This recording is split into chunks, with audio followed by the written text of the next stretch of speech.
Вы задали вопрос о теневых площадках на международном уровне.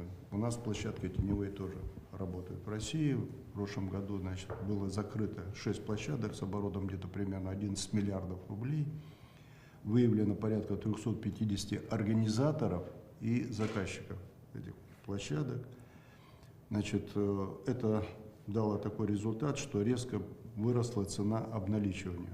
То есть это примерно 20-25% сегодня стоимость на рынке. То есть это очень высокая.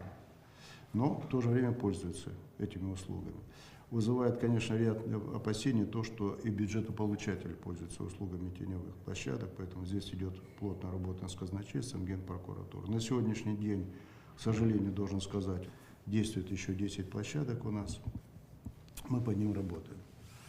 Еще одно из направлений, которое вызывает много вопросов, и вы проводили даже совещание, посвященное это вовлечение граждан в теневые схемы различные. Это в первую очередь связано с тем, что выросла доступность финансовых услуг, резко появилась вот эта информационно-коммуникационная технология, охват аудитории, только более 50 тысяч сайтов постоянно работает на привлечение. Транснациональный характер стал носить, появились люди.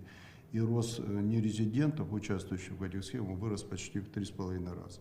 Но особые опасения вызывают, конечно, несовершеннолетние. Это школьники.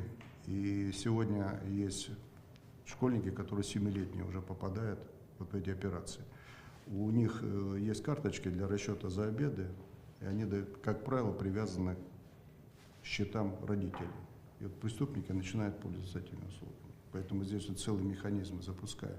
Но это одна часть преступлений. Дальше, как правило, этот преступный мир начинает криминализировать тех, кто попал вот в эти теневые схемы, вовлекая их в сделки по распространению наркотиков, экстремизм и терроризм. Вот это очень серьезная проблема. Мы сейчас с МВД, с ФСБ, с Генпрокуратурой, Следственным комитетом как раз по этим вопросам работаем.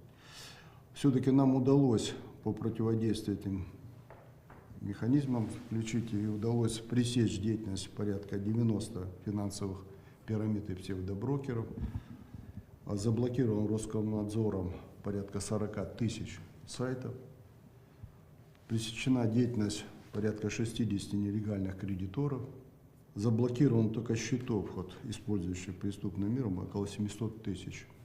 И арестованы активы порядка 10 миллиардов рублей. То есть большие суммы.